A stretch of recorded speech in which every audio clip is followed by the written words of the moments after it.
സ്വയം പ്രതിരോധ പാഠങ്ങൾ പഠിച്ചും കഥകൾ പറഞ്ഞും വനിതാ മാധ്യമ പ്രവർത്തകരുടെ വനിതാ ദിനാഘോഷം. എറണാകുളം പ്രസ് ക്ലബിന്റെ നേതൃത്വത്തിലായിരുന്നു ആഘോഷം.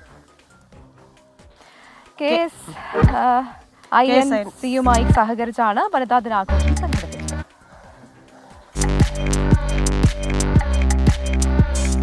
കൊച്ചിക്കായലിന്റെ ഓളപ്പരപ്പിലായിരുന്നു ഇത്തവണത്തെ വനിതാ ദിനാഘോഷം. സ്വയം പ്രതിരോധ പാഠങ്ങൾ ആടിയും പാടിയും കഥകൾ പറഞ്ഞും അങ്ങനെ ആഘോഷങ്ങൾ തുടരുമ്പോൾ അതിജീവനത്തിന്റെ കഥ പറഞ്ഞ CPI നേതാവ് ആനി രാജയും ഒപ്പം ചേർന്നു. തന്റെ മുഖത്തുള്ള വലിയ വട്ടപ്പൊട്ടിന്റെ പിന്നിലെ കഥയായിരുന്നു ആനി രാജ പങ്കുവച്ചത്. സമരം തുടരുന്ന ആശാവർക്കേഴ്സിനോട് അനുഭാവപൂർവമായ സമീപനം സ്വീകരിക്കാൻ സർക്കാർ തയ്യാറാകണമെന്ന് ഓർമ്മിപ്പിക്കാനും ആനി രാജ മറന്നില്ല.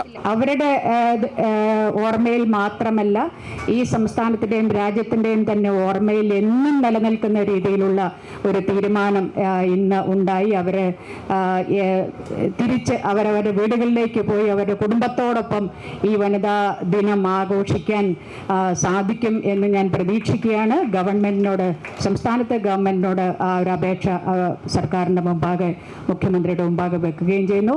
കായൽ യാത്രയുടെ flag off KSINC managing director R. Girija നിർവഹിച്ചു.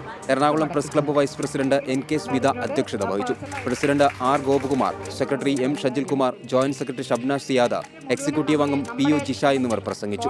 CFC ജിമ്മിലെ ട്രെയിനർമാരായ സുസാന, സ്നേഹ എന്നിവർ സ്വയം പ്രതിരോധ ക്ലാസ് നയിച്ചു. പാലാക്കരിയിലെ മത്സ്യഫെഡ് ഫാമിൽ വനിതാ മാധ്യമ പ്രവർത്തകർക്കായി കയാക്കിങ്ങും വാട്ടർ സ്പോർട്സ് ആക്ടിവിറ്റികളും നടത്തി. 40ഓളം വനിതാ മാധ്യമ പ്രവർത്തകർ പങ്കെടുത്തു. News desk 24.